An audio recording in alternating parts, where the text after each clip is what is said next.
نبی علیہ الصلوۃ والسلام فرمایي وی خلق په یو مجلس کې ناست دي او یو مجلس کې ناست دي او په هغه کې د الله ذکر ونه شو نو دا داسې ده عن مثل جیفت حمار لکه د مړ خر باندې چې دوی راټول شو په مردار راټول شو دا غي نه پاسه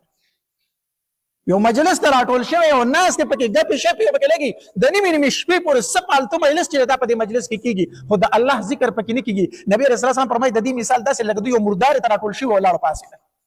مردار ته راټول شوی نو د داسې مجالسونو ځان ساتل پکار دي او بیا نبی رسول الله فرمایي وکانه علیهم حسرة یوم القیامه دغه مجلس په د دوی باندې په ورځ د قیامت افسوس وي او ورځ د قیامت په داسې مجالس باندې دی جاری چې الله ما په داسې مجالس کې ولې شرکت کړی دی چې په هغه کې ستا د نافرمانۍ خبرې کېدې او ستا ذکر پکې نه کېدو نن سبا ګوره جمع دی بیټکونو کې پانګټو کې اور بل کړی دی یا ورته هیټرې لګېدلې دي او بس ډډې والې دي څه فالتو خبرې دي چې هغه کېږي خو په هغې کې د الله ذکر نه کېږي د داسې مجالسو نه احتراز پکار دی په کومو مجالسو کې چې د الله ذکر نه کېږي او چېرته هم په یو مجلس کې کېناستې په یو مجلس کې کېناستې او خبرې ترې پکې ډېرې وشوې پته نه لګي چې ما پکې ښې خبرې وکړې خو بدې خبرې وکړې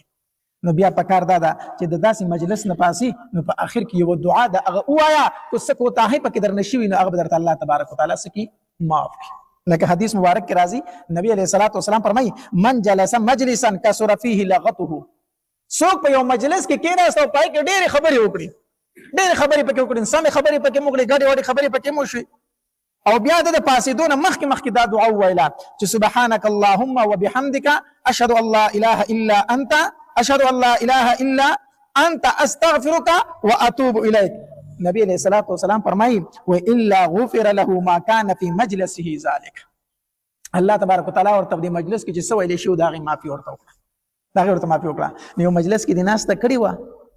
او ډېرې خبرې دې پکې وکړې او پاسېدې صدر دې وګې تکاو دا غي نه مخکې دا دعا ووایه سبحانك اللهم وبحمدك اشهد ان لا اله الا انت استغفرك واتوب اليك دا وایا چې کومې خبرې درنه پالتو په دې مجلس کې شوي الله تبارک وتعالی درته هغه څه کړی دی معاف کړی نو دا د مجلس د پاسېدو دعا ده چې دا هر مسلمان ته یاد دی او نبی علیه الصلاة والسلام په مجلس کې چې ناس ونه هم څه الفاظ به ویل په ژبه باندې دا خو د مجلس د پاسېدو دعا ده خو چې نبی علیه السلام په مجلس کې ناست و نو هم به په دې ژبه باندې څه الفاظ جاري وو لکه حدیث مبارک کې راځي عایشه رضی الله تعالی عنها فرمایي وایي چې نبی علیه الصلاة والسلام په یو مجلس کې ناست و یا به منځ وکړو نو نبی علیه الصلاة والسلام تکلم بکلمات څه خبرې به یې کولې خو معلومېږي دا چې پټې به یې کولې خو پټې یې نه کولې خو عایشه رضی الله تعالی عنها به اورېدلې بیا تپوس ته ضرورت نه نو نبی علیہ السلام په مجلس کې ناست او په دې ژبه باندې به الفاظ پټ ویل لږ شان موږ به وکړو الفاظ به پټ ویل عائشہ رضی الله تعالی عنها فرمایي وی فسالته ما دا غنه تاسو کو د دې کلمات متعلق ما د نبی رسول الله صلی الله علیه وسلم تاسو کو چې الله پاک پیغمبر چې په مجلس کې ناست نو پټ سوای یا منځ وکي دا غینه ورسته سوای نو دا سوای د الله پاک پیغمبر نبی علیہ الصلوۃ والسلام فرمایل وی عائشہ دا څه الفاظ وامه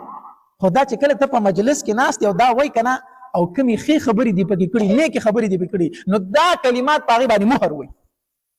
تا په مجلس کې ښې خبرې کړي وي او دا کلمات دې وویل نو ستا په هغې خبرو باندې مهر و او د الله دربار ته یې ورسولې یعنې الله قبول کړي ستا دا ښې خبرې او که بدې خبرې درنه په دې مجلس کې شوي نو کان کفارة له دا الفاظ د هغې دپاره څه شوله کفاره شوله هغه بدې خبرې درته الله په دې الفاظو باندې معاف کړي عائشہ رضی الله عنها فرمایي ما ته پوښتنه الله پاک پیغمبر کوم الفاظ دي نبی علیہ الصلوۃ والسلام فرمایل سبحانك اللهم وبحمدك لا اله الا انت استغفرك واتوب اليك دا الفاظ دي نو دا نبی علیہ السلام چې په مجلس کې ناستوم پټ په ویلو او چې کله مونږ به وکړو دا الفاظ به ویلو نو مونږ لم پکار دي چې په یو مجلس کې ناس یو څه خبرې اترې وکړو نو چې دا کلمات پسې ووایو یا مونږ کو نو چې د مانځه نور څه دا کلمات ووایو نو کو په دغه مجلس کې مونږ ښې خبرې کړې وي خو الله تعالی په دې کلمات سره قبول کړي او کو د جبې نه پکې سبد الفاظ وتی سبد خبرې وتی نو الله تبارک وتعالى دا الفاظ دغه د لپاره کفاره وګرځول غیرت معاف